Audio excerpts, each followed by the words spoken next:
Hoy vamos a ver la reconstrucción del Japón.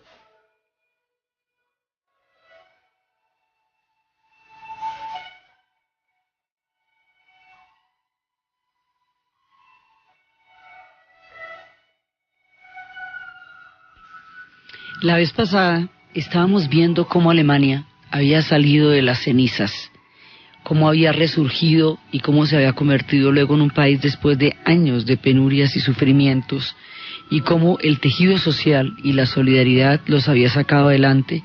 Ellos habían tenido que pagar la indemnización de la guerra, además no tan onerosa como la primera, pero habían tenido que pagarlos. A ellos les dieron la mitad del plan Marshall y se precian de haber hecho el doble con la mitad que les dieron, pagaron hasta el último centavo y salieron adelante. Hoy vamos a ver qué pasó con Japón. Japón, al otro día por la mañana, después de la bomba atómica, habíamos hablado cuando mencionamos ese episodio tan terrible, cuando lo narramos, el problema era levantarse por la mañana. ¿Qué sentido tenía la vida después de lo que les había pasado?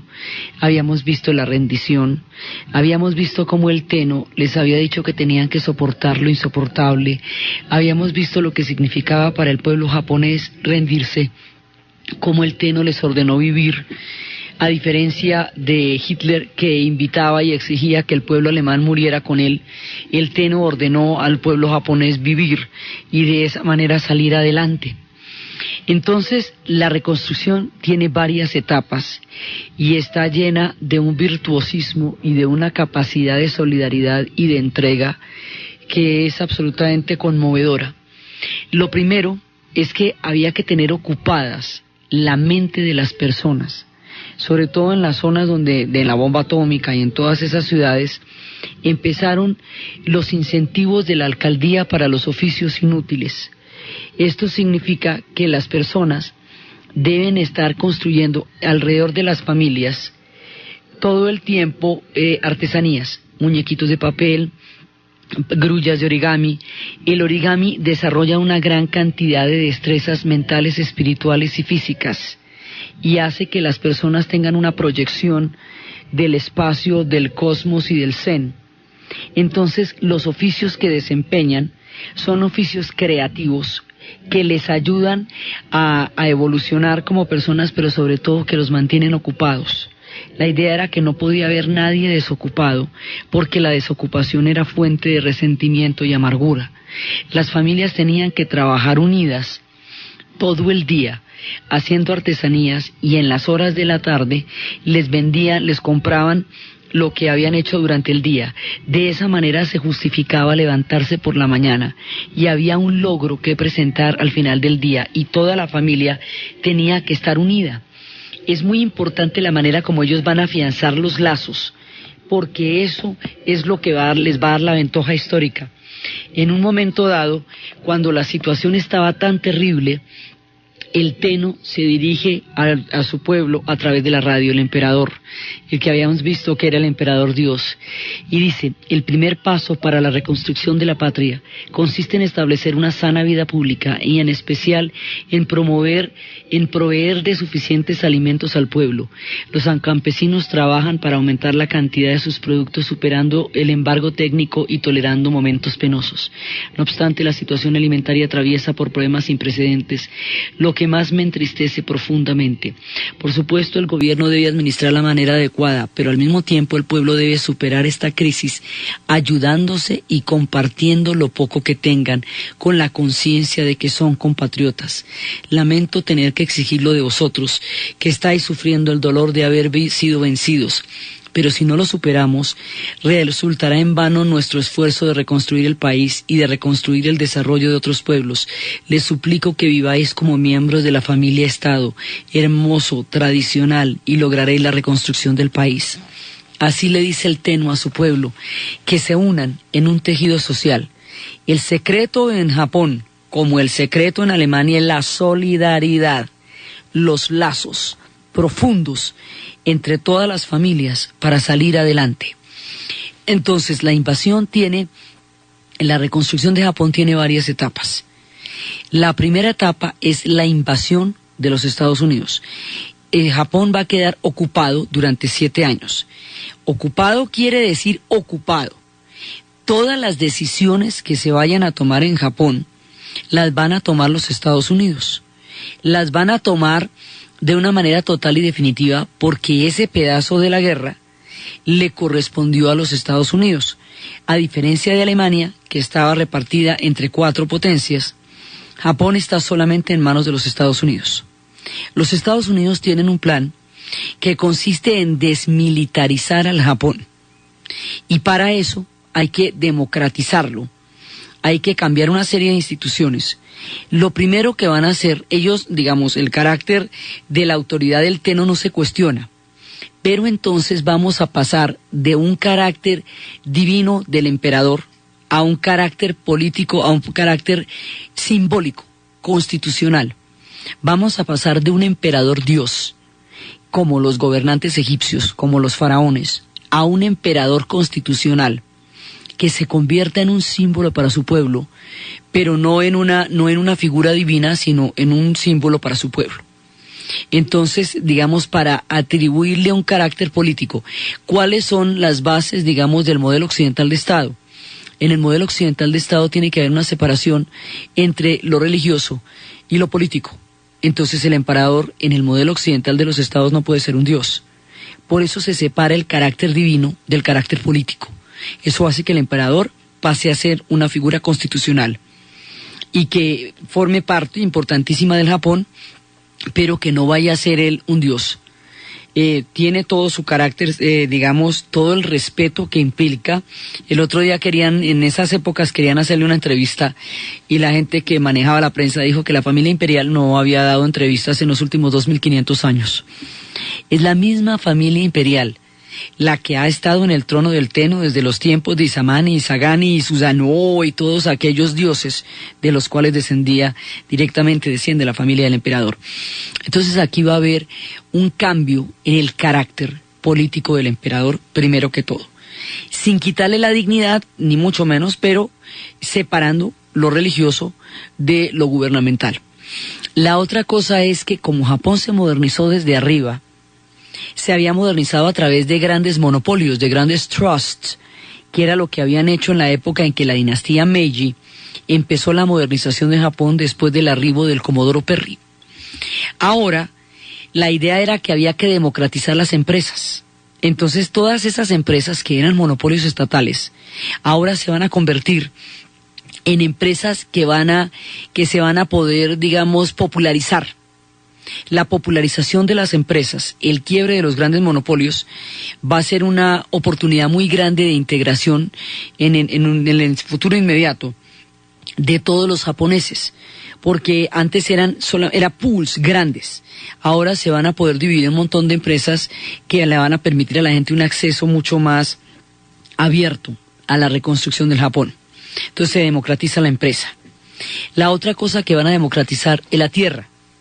La mayoría de los campesinos que integraron los ejércitos de Japón por el mundo eran campesinos sin tierra y sin oportunidades. Entonces el proceso de una profunda reforma agraria es indispensable para que el campesinado tenga tierra y al tener tierra se erosionen las bases que le habían dado fuerza al proyecto militar japonés. Entonces va a haber reforma agraria. Por supuesto, la reforma agraria es tan importante como delicada en el Japón, porque no hay tierras. Ellos no disponen de superficie habitable. Así que cada centímetro de tierra que hay en el Japón es indispensable y hay que repartirlo de la manera más eficiente y más justa para todos. Entonces se hizo una reforma agraria. Digamos, eso fue lo que hicieron los norteamericanos en términos de reformas interiores para garantizar la democratización de Japón. Pero los norteamericanos no estaban interesados en reactivar la industria japonesa porque a diferencia, ellos con los alemanes no tenían una bronca específica, porque los norteamericanos no habían sufrido ni la ocupación de los alemanes, ni la humillación de los alemanes, de los nazis. Todo eso que le tocó a los europeos, los norteamericanos no lo conocieron en carne propia. Tenían contra los alemanes el horror, digamos, contra los nazis el horror de los campos, pero no había una bronca directa entre los norteamericanos y los alemanes. Sí la había entre los norteamericanos y los japoneses. Los norteamericanos odiaban y despreciaban a los japoneses, porque con ellos era que se han enfrentado. ¿Cómo era que hasta en los monitos Popeye peleaba contra ellos, hasta el Pato Donald? Entonces, esa bronca que sí existe de los norteamericanos contra los japoneses se va a traducir en que les van a dar una cantidad de comida, sí, pero no les van a dar condiciones para reactivar su industria en un principio. O sea, no tienen más interés en el resurgimiento y en la reconstrucción de Japón de lo que la Unión Soviética hubiera podido tener en el surgimiento o en la reconstrucción de Alemania. Simplemente les dan comida, pero al darles comida de esa manera, como caridad, y al tener los japoneses que hacer colas gigantescas para tener acceso a los alimentos, eso es humillante. Y también había una idea de humillarlos. Entonces los japoneses, en las condiciones de invasión, en las condiciones de ocupación, siendo juzgados también por aquellos que los están ocupando, van a empezar su proceso de reconstrucción interior. Y este proceso de reconstrucción interior es interesantísimo, porque es el surgimiento de la fuerza del espíritu de un pueblo que se ha visto arrojado al borde del abismo. Después la coyuntura internacional los va a ayudar mucho, pero en un principio, durante los años de ocupación, es el surgimiento del heroísmo interior en los tiempos más difíciles que va a sacar del corazón de las tinieblas al pueblo japonés.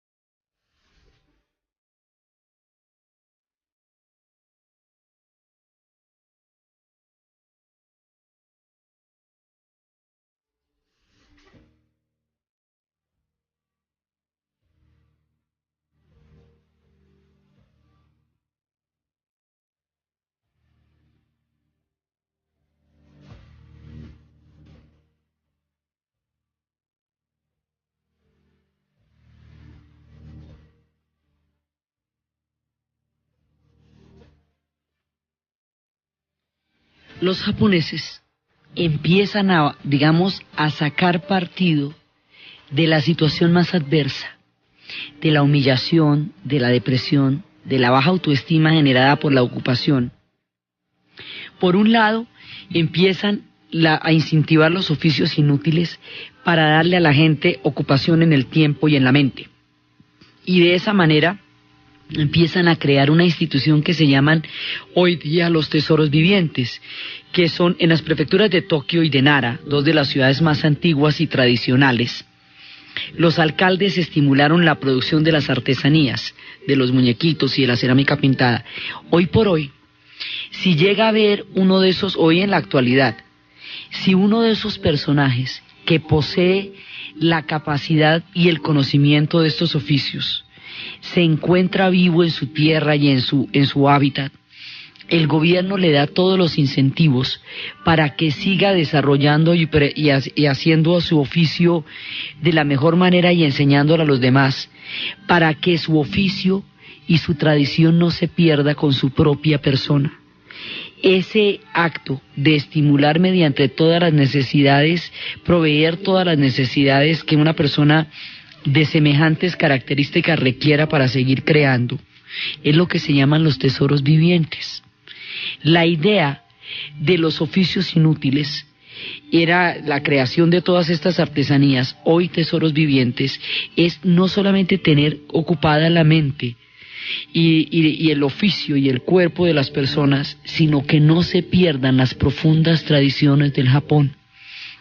La influencia norteamericana es muy fuerte, llega con una carga cultural intensísima. Japón tiene que conservar su espíritu al interior de una ocupación tan fuerte, y los oficios inútiles son una de las maneras como los van a hacer.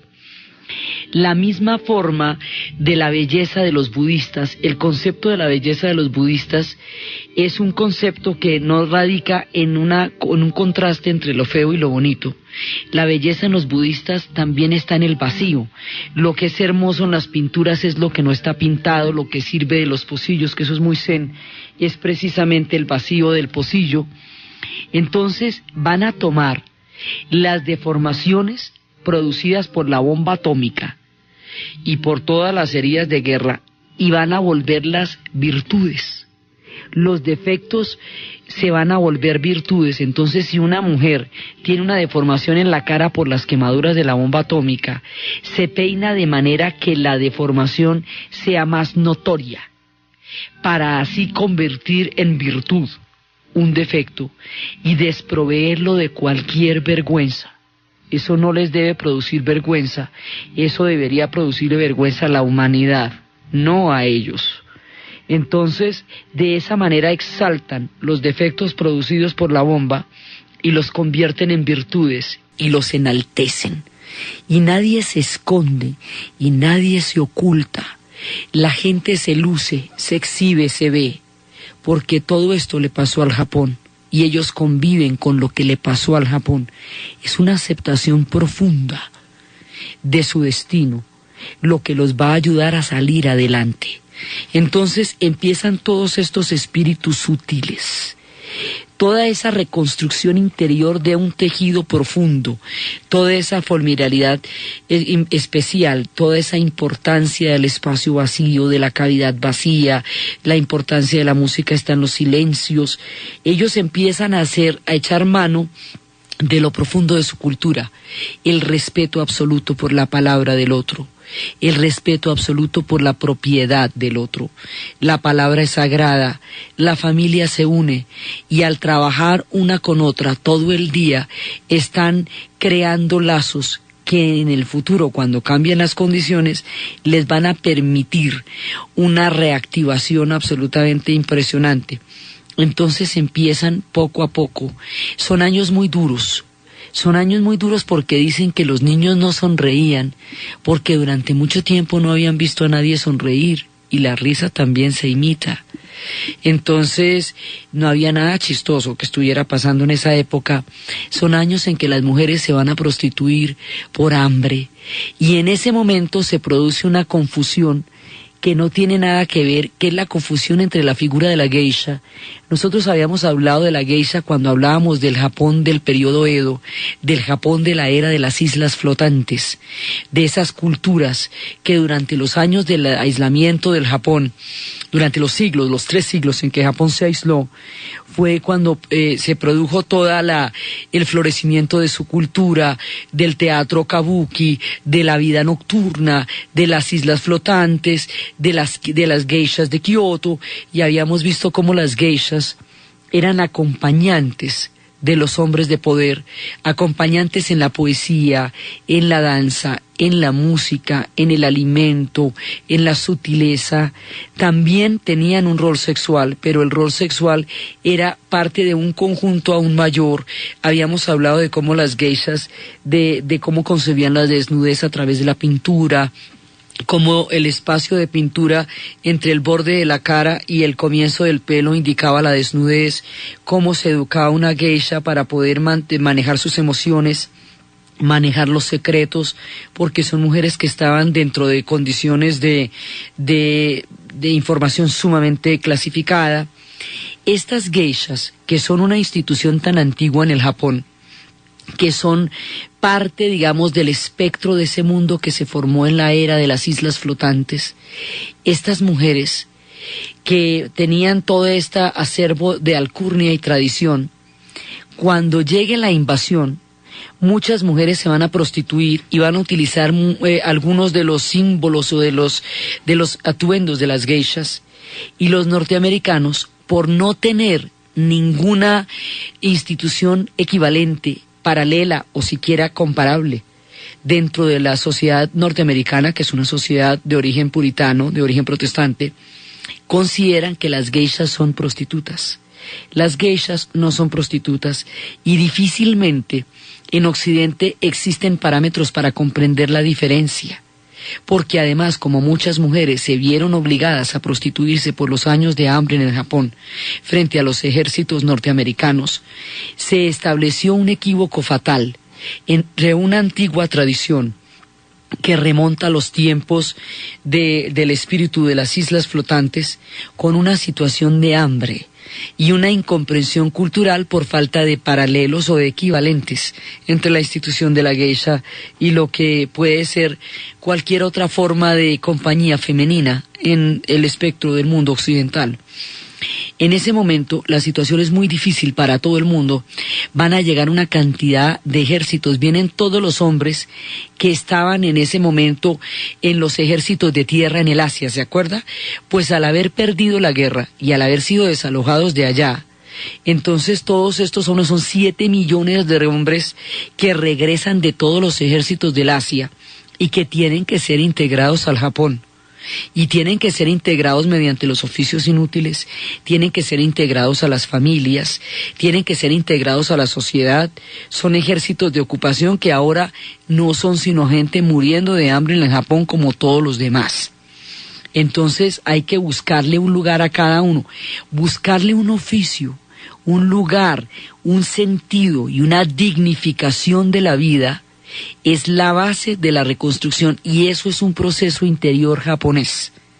Los norteamericanos dan una serie de parámetros institucionales, pero el proceso es japonés. Los que se reconstruyen son los japoneses y empiezan a integrarse y a establecer estos profundos tejidos sociales y empiezan a adaptarse y a ser capaces de comprender el cambio y empiezan a ver, el cambio es terrible. Por ejemplo, cuando llegan, hay una película con Robert Mitchum que se llama Operación Yakuza y es cuando llega uno de los soldados. Robert Mitchum se ha casado con una mujer japonesa y ha salvado la familia. Los japoneses tienen un sentido que se llama el guri, un sentido profundo de responsabilidad.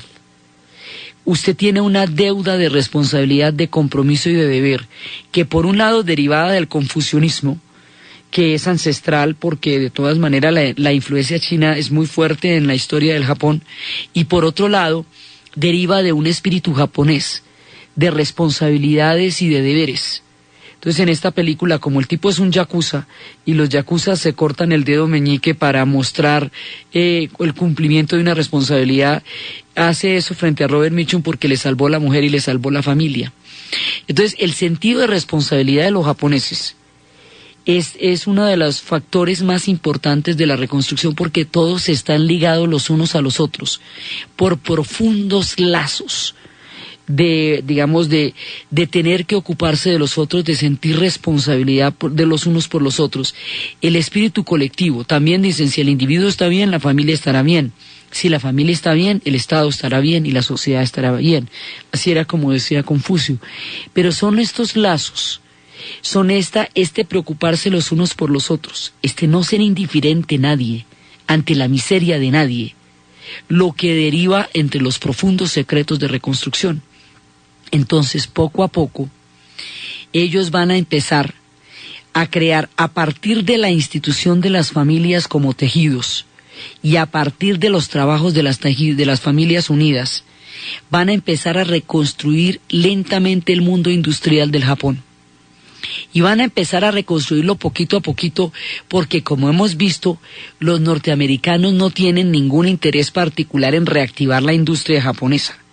Los japoneses han renunciado voluntariamente no solamente a la guerra, sino a los ejércitos.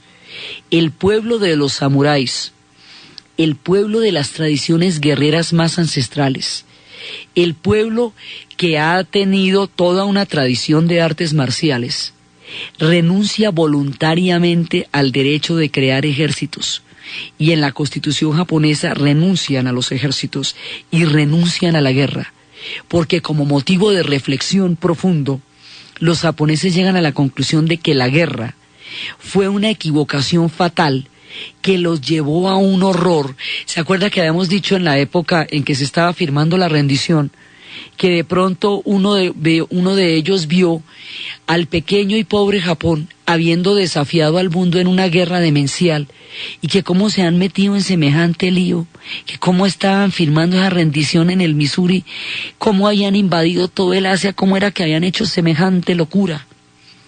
La época de la posguerra los lleva a una reflexión, y en esa reflexión ellos dicen: nosotros no podemos lanzarnos de esa manera contra el mundo, no lo vamos a hacer más. Nos costó la destrucción del país y terminamos con 2 bombas atómicas. Así que este error no lo volvemos a cometer, y cambian su paradigma.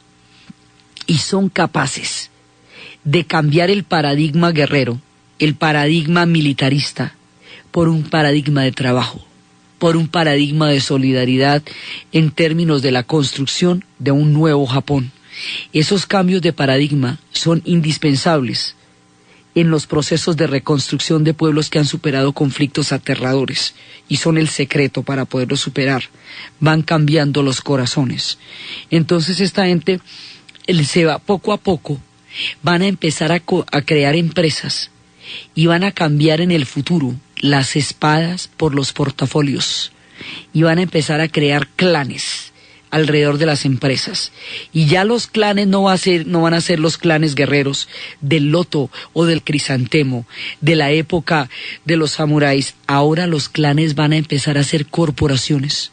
Poco a poco las industrias van a empezar a reactivarse a partir de la laboriosidad y del trabajo de los japoneses. Y cuando sus industrias empiezan lentamente a reactivarse, cuando ya el tejido está empezando a reforzar un nuevo Japón, cuando están empezando a salir adelante, se les aparece un milagro, los salva la campana, la guerra de Corea.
Esto que escuchamos es la banda sonora de una película que se llamaba MASH. La película se haría en el 71 como una crítica de las más corrosivas y brutales a la guerra del Vietnam, pero la película se ambientaba en la guerra de Corea. Era toda transcurrida durante la época histórica, era la guerra de Corea, y a través de una sátira a la guerra de Corea se hacía una alusión directa a lo que estaba pasando en Vietnam. Empezó siendo una película de Robert Altman y luego se convirtió en una serie que daría, digamos, como un parámetro de lo que serían los movimientos de protesta contra este tipo de guerras. El asunto es que la guerra de Corea y la perspectiva de la Guerra Fría en el Japón, que la veremos en su momento, va a cambiar toda la correlación de fuerzas, porque en ese instante Japón deja de ser un país ocupado para convertirse en un país aliado. La revolución china ha estallado, Mao ha llegado al poder y la China se ha vuelto comunista. El sudeste asiático está en un proceso de descolonización. Los vietnamitas están expulsando a los franceses, que habían retomado de nuevo la Indochina después del retiro de las tropas japonesas que estaban todas allá tratando de reintegrarse al nuevo Japón. Entonces había una coyuntura tan compleja que el único país en el Asia con quienes los Estados Unidos podían contar para poder abastecer a los ejércitos que iban a pelear en Corea era Japón. Entonces Japón pasa de ser un país ocupado porque en los Estados Unidos se están sintiendo, digamos, como toda esa dominación, para convertirse en un aliado estratégico. Al darse esta coyuntura, este viraje, a Japón le condonan la deuda, no lo ponen a pagar indemnizaciones por guerra, a diferencia de Alemania, que sí pagó indemnizaciones, que no le perdonaron una y que no le rebajaron nada. Lo que pasa es que no fue tan oneroso como en la primera, pero Alemania pagó nada, le regalaron a los alemanes. A los japoneses les van a condonar la deuda. Entonces, si usted sin deuda y sin indemnizaciones, bueno, pues ya más fácil, ¿cierto? Porque entonces ya trabajamos es aquí para nosotros. En ese momento, cuando ya empieza a darse este cambio de coyuntura, se necesitan todas las manufacturas que los japoneses puedan producir para abastecer a los soldados en el frente, no con material bélico. El material bélico lo ponen los gringos, no, con todo lo demás, con todo lo que puede producir un pueblo, con manufacturas, con toda la industria que está ahí nomás, ahí al ladito de Corea.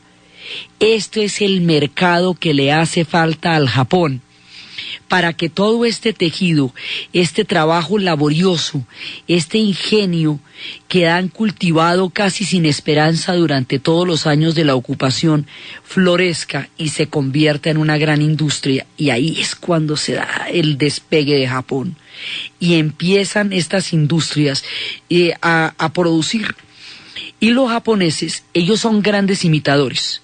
Los japoneses todo lo copian, lo mejoran, lo hacen más eficiente, más barato y más productivo. Alguna vez habíamos contado la historia del norteamericano que llegó con un radio y un radio de transistor a que un japonés se lo arreglara. El japonés jamás había visto un radio sin cable, se lo arregló, salió con el radio como un rapero, caminando por las calles a todo volumen, y a los 4 meses Japón estaba lleno de transistores. Japón es capaz de copiar toda la tecnología norteamericana, y los norteamericanos son el sector punta de la tecnología mundial, lo último en guarachas. Entonces lo que los japoneses copian es la cresta de la ola, y copian la cresta de la ola para mejorarla, y tienen la industria y tienen la coyuntura económica para los mercados, que es la guerra de Corea. Y eso es lo que hace que todo ese trabajo invisible y profundo se traduzca en un éxito como el que van a tener los japoneses. Entonces ellos tienen en su propia cultura una cantidad de elementos que los hacen capaces de aprovechar las oportunidades. La miniatura, esa capacidad que tienen ellos para pintar en un jarrón de 1,5 pulgadas a una geisha con un señor en el atardecer, el sol ocultándose, la verja que está alrededor de ellos y las 4 flores en el tamaño de medio dedo, y que todo eso se vea, esa capacidad de pintura, de miniatura, los va a hacer los reyes del transistor. Va a hacer que los radios se hagan más pequeños y se llena de radios ancho por todos lados. Más adelante, cuando venga la era del microchip, esa misma capacidad de miniatura los va a hacer ejemplares en toda esa industria. Las niñas que trabajarán en la industria del microchip serán las chicas que tienen entre 13 y 18 años, que es cuando las yemas de sus dedos son más sensibles y pueden manejar con mayor habilidad el material del microchip. Y así empiezan, y las corporaciones se empiezan a volver sustitutos de los clanes. Y dentro de la corporación, toda la gente que trabaja en una industria japonesa está trabajando como una familia. Y por el mismo espíritu colectivo confucionista y el mismo espíritu japonés, todo el mundo es importante en la empresa. El barrendero es sumamente importante, tanto como el gerente, tanto como el presidente, tanto como el hombre que limpia los vidrios, tanto como la señora de los tintos. Si el barrendero es de mayor edad que el presidente o que el gerente de la compañía, por la tradición confucionista, el gerente o el presidente de la compañía debe al barrendero máximo respeto, porque es una persona mayor. Y eso es, en el confucianismo, los mayores son los dueños de la autoridad dentro de la sociedad. La dignificación de toda forma de trabajo. Cada oficio es indispensable para Japón y cada oficio es indispensable para la empresa. Más adelante, hacia los años 80 y 90, este modelo de reconstrucción se conocería en administración de empresas como Z. Y es una teoría en la que en una empresa todo el mundo, absolutamente todo el mundo es importante. Las empresas se vuelven clanes, que empleados terminan casándose entre ellos como uno de las cosas que la empresa favorece. Si el día del cumpleaños no puede estar el padre con su hijo porque la empresa lo requiere, su hijo se siente honrado. La empresa empieza a formar una familia y un tejido social dentro del Japón. Y eso es lo que va haciendo que estas corporaciones sean tan eficientes.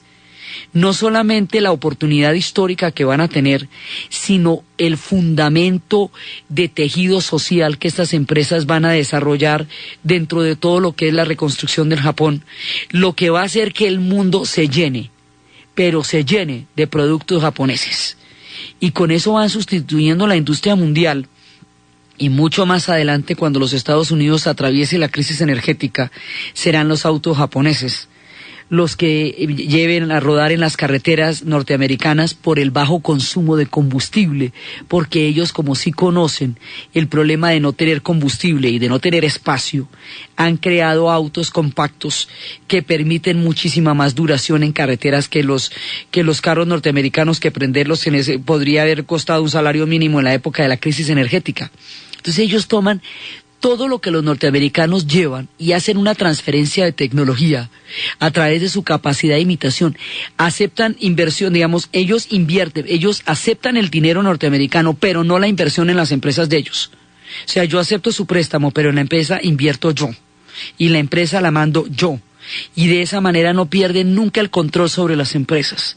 Y así las empresas empiezan a jalonar el Japón hasta que lo van haciendo despegar, y sobre ello un proyecto de paz sin construcción de ejércitos, sin ningún tipo de, digamos, sin ningún espectro bélico, solamente por el trabajo, el tejido social, la persistencia y la construcción cotidiana de un sentido de la vida y de un sentido de la esperanza, despega el Japón de las cenizas del otro día de la bomba atómica y del dolor de una rendición que para ellos significaba muchísimo más que la muerte. Entonces este pueblo sale adelante y empieza una era de florecimiento que va a ser, y con todo el simbolismo de ellos. Entonces el hecho de que los Estados Unidos hubiera tenido esa capacidad tecnológica se convierte en una ventaja muy grande. Entonces ellos convierten eventualmente la ocupación, la convierten en una ventaja, porque toda la capacidad tecnológica que los norteamericanos van a tener en ese momento le va a ser sumamente útil a los japoneses para poder transferir directamente y mejorar lo que está en ese momento como sector punta de la tecnología. ¿Por qué los norteamericanos tenían ese sector punta? Porque los norteamericanos no van a tener la destrucción de la guerra en su territorio. Para los norteamericanos la guerra va a ser una cosa completamente diferente, porque ellos no van a sentir ni la humillación, ni la ocupación, ni la destrucción de todos sus códigos, como sí lo sintieron los europeos. Van a tener todas sus industrias pujando, van a financiar todos los frentes. Ellos financiaron los frentes en el norte del África, los frentes en Rusia, los frentes en Italia, en Normandía. Van a tener una pujanza industrial absolutamente impresionante y van a crear un imaginario a partir de esta gran bonanza económica, industrial y tecnológica que van a tener después de la posguerra, que es la que se conoce como el sueño americano. Estados Unidos despega en su mejor momento y la Segunda Guerra Mundial lo catapulta como potencia y lo vuelve una potencia como la Unión Soviética, pero sin el costo de la Unión Soviética, sin la destrucción de la Unión Soviética. Entonces, este país, que tiene todas las ventajas históricas que ninguno otro tuvo, porque además siempre que hablamos de los países del primer mundo parece que lo hubieran sido desde siempre. Estados Unidos se convierte realmente en una potencia después de la Segunda Guerra Mundial y Europa se reactiva y se convierte en una potencia 15 o 20 años después de la Segunda Guerra Mundial. Antes eran imperios, antes de la Primera Guerra Mundial, y entre las dos guerras eran pueblos devastados, en donde se incubó en una de sus sociedades el fascismo. Entonces realmente la bonanza y la dureza de estos pueblos pues es de la posguerra inmediata para los Estados Unidos y 15, 20 años después para los europeos. Y los japoneses van surgiendo. El llamado primer mundo surge de ahí, de cómo se van a hacer los procesos de reconstrucción después de la guerra y cómo cada uno de estos pueblos va a ocupar un lugar en la economía. Entonces los japoneses, con su ingenio, hacen, por ejemplo, lo siguiente. Ellos son capaces de transformar cualquier cosa. La laca, la famosa pintura en laca, milenaria, durante tanto tiempo ancestral en el Japón, que se hacía sobre las vasijas tradicionales, las vasijas tradicionales empiezan a perder mercado porque la entrada de nuevos productos hace que esto ya no se convierta en una necesidad, se olvide la tradición. Pero la tradición de la laca es milenaria y la laca tenía una técnica en la cual eran más o menos 10 horas para que secara la laca, y si tenía una burbuja se dañaba la laca. Entonces el pueblo que vivía de la pintura en laca podría desaparecer porque el oficio desapareciera. Así que empezaron a modernizar el proceso de secado de la laca para que en lugar de necesitarse 10 horas necesitara una. Y empezaron a modernizarlo de tal manera que no fuera tan dispendioso para que una burbuja no dañara todo. Y luego lograron que se pudiera establecer en diferentes materiales. Cuando lograron que se pudiera hacer en diferentes materiales y no solamente en las vasijas de madera, la técnica de la laca la llevaron a los automóviles. Incluso en la era moderna la tienen en las tapas de los computadores personales. Y a través de ser capaces de transformar una técnica ancestral en una técnica moderna que se asimile a los materiales modernos y a los nuevos productos, el pueblo de la laca logró sobrevivir, pintando los carritos hermosos con la laca y pintando los computadores. Entonces, este es un ejemplo de cómo ellos son capaces de aprovechar las transformaciones para salvar antiguas tradiciones. Lo profundo en el Japón seguirá existiendo, pero de lo profundo de su espíritu sale la capacidad para generar toda esa cantidad de productos tan supremamente llamativos, baratos y eficientes con que inundarán los mercados del mundo. Y a través de eso, el mundo conocerá en cada uno de sus rincones el resultado de los pueblos que a base de origami, de oficios inútiles, de pajaritos de papel y de muñecas, desarrolló el tejido social capaz de sacar adelante semejante pueblo que había caído en lo más profundo del abismo. Estas historias nos muestran cómo los tejidos sociales sacan adelante a los pueblos de los momentos más desastrosos, y los momentos que vivieron Alemania y que vivieron los japoneses. Pocos pueblos en la historia han conocido el tamaño de la oscuridad que estos pueblos conocieron, y sin embargo fueron capaces de salir de las cenizas. La historia les dio oportunidades. La guerra de Corea y la crisis energética los va a lanzar. Pero cuando esas oportunidades llegaron, ellos ya habían logrado reconstruir aquello que era el dilema más importante al otro día de la bomba atómica: el espíritu y la razón para vivir, la autoestima, el sentido del orgullo sobre una base distinta a un parámetro bélico.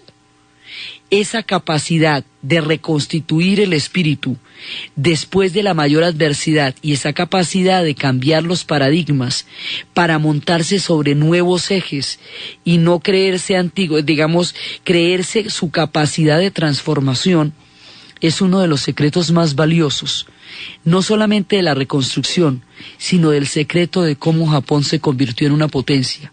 Los hilos invisibles que los unen a los antepasados aún están con ellos. Los espíritus de la belleza y los espíritus terribles de los tifones y la destrucción aún los rondan. La paciencia sigue siendo todavía su mayor secreto para vivir. y la capacidad de reconstruir su espíritu y de mutación, de cambio, de adaptación, de ser capaces de entender los diferentes momentos de la historia y de su tiempo, una de sus mayores riquezas, junto con su laboriosidad y con su impresionante capacidad de reconstruir la autoestima a partir de la propia reflexión de lo que significó para ellos la tragedia de la Segunda Guerra Mundial. Entonces, la manera como se reconstruyen las otras sociedades, los franceses, los italianos, porque todos estos procesos son el surgimiento del mundo moderno, y las naciones del primer mundo surgen de acá, de cómo resolvieron el problema de los conflictos, de las intolerancias, de las cenizas, de las amarguras, de los odios y de la convivencia, para sacar adelante sociedades que llegaron a poseer de nuevo una gran capacidad para tomar las decisiones del mundo. Eso es lo que vamos a continuar viendo en el siguiente programa. Entonces, desde los espacios de los oficios inútiles, desde la importancia del origami, desde el tejido de la familia, desde las palabras del teno, desde el ingenio de la laca, desde la capacidad del pueblo del sol naciente para crear las condiciones para volver a ver el sol, a partir de la profunda reflexión que sacaron de la más amarga de las lecciones que la historia les ha dado. En la narración, Diana Uribe; en la producción, Jessy Rodríguez; y para ustedes, feliz domingo.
Hoy vamos a ver la reconstrucción del Japón.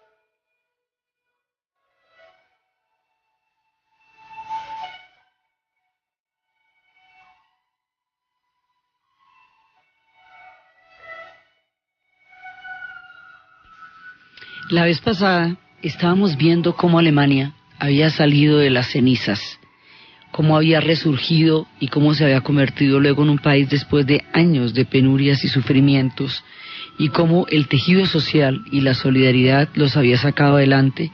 Ellos habían tenido que pagar la indemnización de la guerra, además no tan onerosa como la primera, pero habían tenido que pagarlos. A ellos les dieron la mitad del plan Marshall y se precian de haber hecho el doble con la mitad que les dieron. Pagaron hasta el último centavo y salieron adelante. Hoy vamos a ver qué pasó con Japón. Japón, al otro día por la mañana, después de la bomba atómica, habíamos hablado cuando mencionamos ese episodio tan terrible, cuando lo narramos, el problema era levantarse por la mañana. ¿Qué sentido tenía la vida después de lo que les había pasado? El Estado tiene que haber una separación entre lo religioso y lo político. Entonces el emperador en el modelo occidental de los estados no puede ser un dios. Por eso se separa el carácter divino del carácter político. Eso hace que el emperador pase a ser una figura constitucional y que forme parte importantísima del Japón, pero que no vaya a ser él un dios. tiene todo su carácter, digamos, todo el respeto que implica. El otro día en esas épocas querían hacerle una entrevista y la gente que manejaba la prensa dijo que la familia imperial no había dado entrevistas en los últimos 2500 años. Es la misma familia imperial la que ha estado en el trono del Teno desde los tiempos de Isamani, Isagani y Susanoo y todos aquellos dioses de los cuales desciende la familia del emperador. Entonces aquí va a haber un cambio en el carácter político del emperador, primero que todo, sin quitarle la dignidad, ni mucho menos, pero separando lo religioso de lo gubernamental. La otra cosa es que como Japón se modernizó desde arriba, se había modernizado a través de grandes monopolios, de grandes trusts, que era lo que habían hecho en la época en que la dinastía Meiji empezó la modernización de Japón después del arribo del Comodoro Perry. Ahora, la idea era que había que democratizar las empresas. Entonces, todas esas empresas que eran monopolios estatales, ahora se van a convertir en empresas que se van a poder, digamos, popularizar. La popularización de las empresas, el quiebre de los grandes monopolios, va a ser una oportunidad muy grande. Haciendo artesanías y en las horas de la tarde les compraban lo que habían hecho durante el día. De esa manera se justificaba levantarse por la mañana y había un logro que presentar al final del día y toda la familia tenía que estar unida. Es muy importante la manera como ellos van a afianzar los lazos, porque eso es lo que les va a dar la ventaja histórica. En un momento dado, cuando la situación estaba tan terrible, el Teno se dirige a su pueblo a través de la radio, el emperador, el que habíamos visto que era el emperador Dios, y dice: el primer paso para la reconstrucción de la patria consiste en establecer una sana vida pública y en especial en proveer de suficientes alimentos al pueblo. Los campesinos trabajan para aumentar la cantidad de sus productos, superando el embargo técnico y tolerando momentos penosos. No obstante, la situación alimentaria atraviesa por problemas sin precedentes, lo que más me entristece profundamente. Por supuesto, el gobierno debe administrar la manera adecuada, pero al mismo tiempo el pueblo debe superar esta crisis ayudándose y compartiendo lo poco que tengan, con la conciencia de que son compatriotas.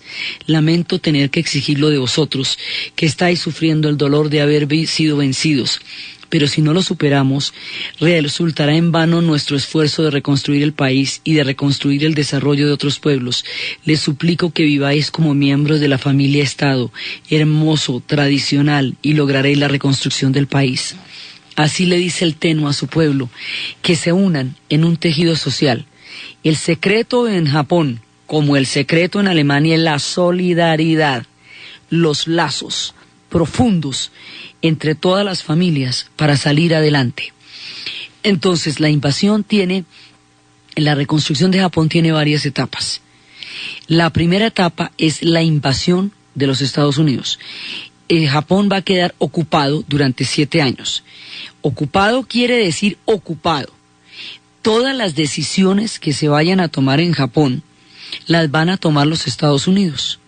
Las van a tomar de una manera total y definitiva, porque ese pedazo de la guerra le correspondió a los Estados Unidos. A diferencia de Alemania, que estaba repartida entre 4 potencias, Japón está solamente en manos de los Estados Unidos. Los Estados Unidos tienen un plan que consiste en desmilitarizar al Japón. Y para eso hay que democratizarlo. Hay que cambiar una serie de instituciones. Lo primero que van a hacer ellos, digamos, el carácter de la autoridad del Teno no se cuestiona, pero entonces vamos a pasar de un carácter divino del emperador a un carácter político, a un carácter simbólico, constitucional. Vamos a pasar de un emperador Dios, como los gobernantes egipcios, como los faraones, a un emperador constitucional, que se convierta en un símbolo para su pueblo, pero no en una figura divina, sino en un símbolo para su pueblo. Entonces, digamos, para atribuirle un carácter político, ¿cuáles son las bases, digamos, del modelo occidental de Estado? En el modelo occidental habíamos visto la rendición, habíamos visto cómo el Teno les había dicho que tenían que soportar lo insoportable, habíamos visto lo que significaba para el pueblo japonés rendirse, cómo el Teno les ordenó vivir a diferencia de Hitler, que invitaba y exigía que el pueblo alemán muriera con él. El Tenno ordenó al pueblo japonés vivir y de esa manera salir adelante. Entonces, la reconstrucción tiene varias etapas y está llena de un virtuosismo y de una capacidad de solidaridad y de entrega que es absolutamente conmovedora. Lo primero es que había que tener ocupadas la mente de las personas, sobre todo en las zonas donde de la bomba atómica y en todas esas ciudades empezaron los incentivos de la alcaldía para los oficios inútiles. Esto significa que las personas deben estar construyendo alrededor de las familias todo el tiempo artesanías, muñequitos de papel, grullas de origami. El origami desarrolla una gran cantidad de destrezas mentales, espirituales y físicas y hace que las personas tengan una proyección del espacio, del cosmos y del zen. Entonces, los oficios que desempeñan son oficios creativos que les ayudan a evolucionar como personas, pero sobre todo que los mantienen ocupados. La idea era que no podía haber nadie desocupado, porque la desocupación era fuente de resentimiento y amargura. Las familias tenían que trabajar unidas todo el día.